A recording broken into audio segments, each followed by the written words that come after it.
Hello and welcome to this podcast on febrile neutropenia. My name is Mohammad Farooq Jabir and I am an FY1 doctor currently working at the Trent Foundation School. I recently completed my oncology rotation and I thought I'd best do a few presentations on managing oncological emergencies. This is first of 4 presentations on oncological emergency, with the other 3 being malignant spinal cord compression, superior vena cava obstruction, and malignant hypercalcemia. This presentation will be primarily looking at febrile neutropenia.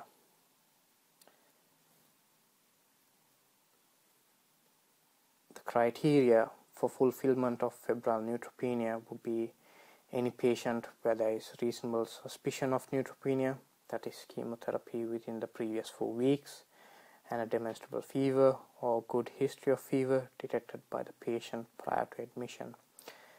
And these patients should be suspected of suffering from febrile neutropenia, and treatment with broad spectrum antibiotics should be initiated.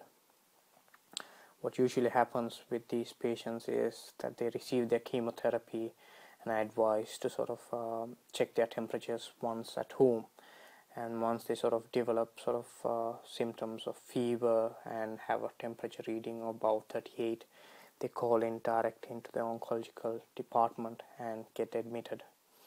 And on admission, they might be asymptomatic or even suffer from a temperature. The degree and duration of neutropenia are predictors for developing sepsis, and if they are not neutropenic on admission, they are highly at risk of developing neutropenia after they've had their chemotherapy. Urgent blood samples sent off would show an absolute neutrophil count under 1 into 10 to the power 9 per liter of neutrophils, and patient would then hence fall into the category of febrile neutropenia. As mentioned earlier, fever often with other signs of infection, that is infective signs, would be highly suspicious of neutropenia. The reason why they become neutropenic is because of the chemotherapy that they received previously, which is myelosuppressive. Hence, patients are highly unlikely to raise their neutrophil counts if infective episode arises.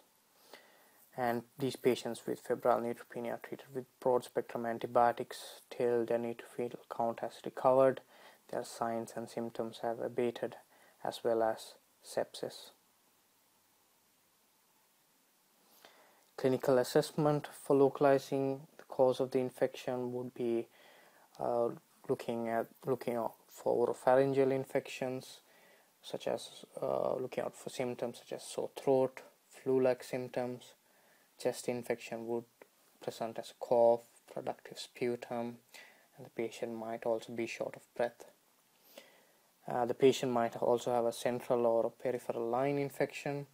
The reason that they have this peripheral access is due to poor IV access, and because of their chemotherapy regime going on for weeks on end, certain patients would have a peripheral line inserted for their chemo regimes.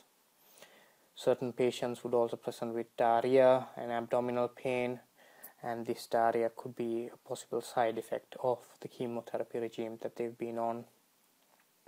Patients might also present with UTIs and urosepsis.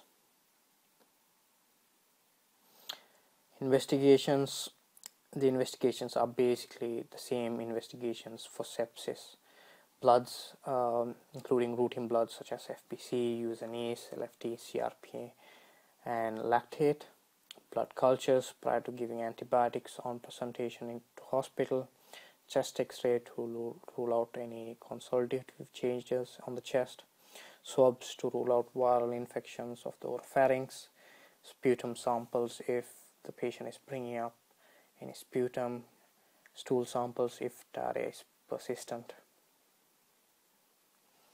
Coming back to the main message in this presentation, patients with suspected neutropenic sepsis must be assessed, cultures taken, and antibiotic therapy started within 1 hour of admission. Treatment must therefore be started before blood results are known. A brief history can be taken just to establish if the patient fulfills criteria for treatment prior to commencing antibiotics. Blood cultures should be taken prior to antibiotics being initiated. As mentioned before, management involves antibiotics given within 1 hour.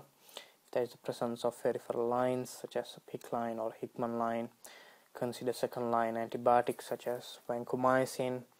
The reason for vancomycin is primarily gram-positive sepsis is associated with peripheral lines, and gentamicin could be considered if the patient is not responsive after 48 hours of treatment with antibiotics or still in a state of shock. And that's about it for this podcast on febrile neutropenia. We covered through the criteria for treatment and the criteria the patient should fulfill before being diagnosed with febrile neutropenia, looking out for the symptoms to localize the cause of the infection, and the investigation and management of febrile neutropenia. That's about it. Thank you for listening. Bye bye.